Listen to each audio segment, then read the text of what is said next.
ನಮಸ್ಕಾರ, ನಾನು ಶ್ವೇತಾ. ಜರ್ಮನಿಯ ಕತೆಗಳ ಪಯಣ ನಿಮ್ಮ ಮುಂದೆ ತಂದಿದ್ದೇನೆ. ಏನಪ್ಪಾ ಅಂದರೆ ಮಾಲೀಕನಿಲ್ಲದ ಅಂಗಡಿ ಯಾವ ಥರ ಇರುತ್ತೆ ಅಂತ ತೋರಿಸ್ತೇನೆ ಬನ್ನಿ. ನಮ್ಮೂರಲ್ಲಿ ಅಂದರೆ ಜರ್ಮನಿಯಲ್ಲಿ ರೈಲ್ವೆ ಸ್ಟೇಷನ್ ಪಕ್ಕ ಈ ಥರ ಅಂಗಡಿ ಇರುತ್ತೆ. ಸೊ ಅದರಲ್ಲಿ ಯಾರು ಓನರ್ ಇರಲ್ಲ.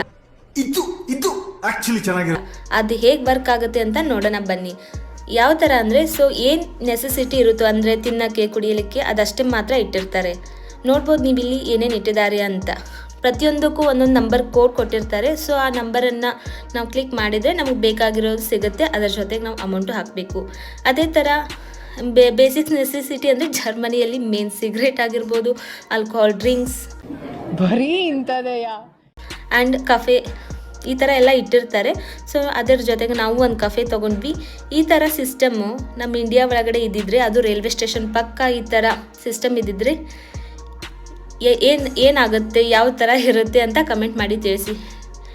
ಇಷ್ಟ ಆದರೆ ಲೈಕ್ ಆ್ಯಂಡ್ ಫಾಲೋ, ಶೇರ್ ಮಾಡಿ ಅಷ್ಟೇ.